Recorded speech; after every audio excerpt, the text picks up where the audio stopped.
આજે આપણે એક વાર્તા કરવાની છે. વાર્તાનું નામ છે લપલપિયો કાચબો. કાચબાભાઈ તમને દેખાય છે?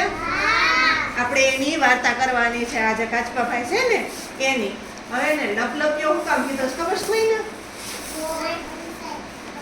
બહુ વાતો કરે ને બહુ બોલા રાખે ને એટલે એને લપલપિયો કીધો છે. હવે છે ને બહુ મોટું તળાવ હતું. આપણે ગામમાં તળાવ હોય ને મોટું તળાવ હતું ને તળાવમાં અંદર કાચબો ને બધા નાના નાના પક્ષીઓ ને પ્રાણીઓ ને બધા ત્યાં રહેતા હતા. હવે કાચબો એ પેલા કેવું પ્રાણી કહેવાય? કાચબો પાણીમાં રહે અને કાચબો પાછો જમીન ઉપર હોતા જ રહી શકે, બે જગ્યાએ રહે. એ બહાર નીકળે ને તો એને કઈ વાંધો આવે નહીં, પાણીની બહાર રહે ને તોય, અને પાણીમાં રહે ને તો એ રહી શકે. નકર આપણે માછલી બેન નું કેવું છે યાદ છે ને તમને? પાણી બહાર નીકળવી તો શું થાય? મરી જાય. પણ કાચબાભાઈ ને એવું થાય નહીં. એટલે બે જગ્યાએ રહી શકે ને એટલે પંચાયત કેવી કરે? જાજી કરે, બહુ બધા હારે વાતું કરે ને એવું બધું કરા રાખે. પછી ઈ જે કાચબો છે ને જે તળાવમાં રહેતો હતો ને ત્યાં એના બે દોસ્તાર, હંસભાઈ દેખાય છે? ઈ બે એના દોસ્તાર હતા.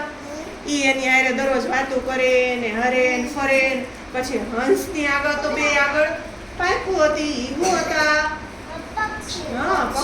પક્ષી હતા. તો પક્ષી આગળ તો પાખું હોય ને તો એ બે પાખું હતી ને તો એ ઉડી અને જ્યાં એને જવું હોય ને આખો દિવસ ફરવા વ્યા જાય.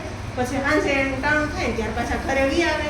પછી એમ થાય કે આજે મારે આખું ફરવા જવું છે તો એ તો આખા ફરવા વ્યા જાય. પણ કાચબાભાઈ તો આ કરી શકે, ઉડી શકે નહીં. તો એને તો ક્યાં રહેવું પડે? તળાવમાં નદી કિનારે રહેવું પડે.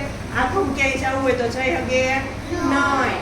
પછી થોડોક સમય થયો ને અત્યારે કેવો ઉનાળો હાલે છે, એવો ઉનાળો આવવા માંડ્યો. નદી હતી ને એમાં પાણી મુકાઈ ગયું. પાણી જ નહીં. તો જંગલમાં જેટલા પ્રાણીઓ રહેતા હતા ને એ બધા ધીમે ધીમે જવા માંડ્યા. પણ હવે કાચબાભાઈને પાણી પીવા અને વાપરવા જોઈએ, પાણી તો છે નહીં. તો કાચબાભાઈ કે મારે કરવું હું? હંસ તો બે કે હાલો હવે અમે તો જઈએ છીએ કે ઓલા પણ આખું છે ને ત્યાં મસ્તીનું પાણી છે, ત્યાં અમે રહેવું કે ત્યાં મોટી નદી છે ને એટલે પાણી ત્યાં મુકાતું નથી. આપણે એક કામ કરીએ ત્યાં રહેવું. કાચબો બે કે તમે મને મૂકીને ગયા જાય તો હું કરીશ હું? કે આવું ન કરાય, કે મને લઈ જાવ. એ કે પણ અમે તો ઉડીને ત્યાં વ્યા જાય, તું કેમ આવીશ? કે ત્યાં એ કે એવું ન કરો, મને લઈ જાવ ને હારે, એવું ન કરાય, મારે આવવું છે હારે એમ. તો હંસલા કે એક કામ કરીએ, તને લઈ તો જાય પણ તારે કે બોલવાનું નહીં, પંચાયત કરવાની નહીં, ન કરી કે તું પડી જઈશ. પછી બે હંસે શું કર્યું આમાં તમને દેખાય છે? જો એક લાકડી લીધી અને બે હંસે એના મોઢામાં રાખી અને કાચબાભાઈ નું કીધું આ લાકડીને વચ્ચેનો જે ભાગ છે ને ઈ તું બે હાથે આમ કરીને આમ પકડી રાખ, અને અમારા મોઢામાં લાકડી છે, આપણે તને કે આમ કરીને આમ ઉડાડતા જશું. બે લાકડી હોય ને એમાં કાચબાભાઈ પકડ્યું છે અને હંસ ઉડે એટલે એની હારે કાચબાભાઈ ઉડે ને તો બે હાલવા માંડ્યા અને હંસભાઈ એને ઉપાડી લીધો અને એ બધા ઉડવા માંડ્યા. હવે તો કાચબાભાઈ તો કોઈ દી ઉડ્યા તો ન હોય. હવે આપણે આકાશમાં ઉડીએ તો કેવું બધું ઉડતું આખી ને બધું દેખાય.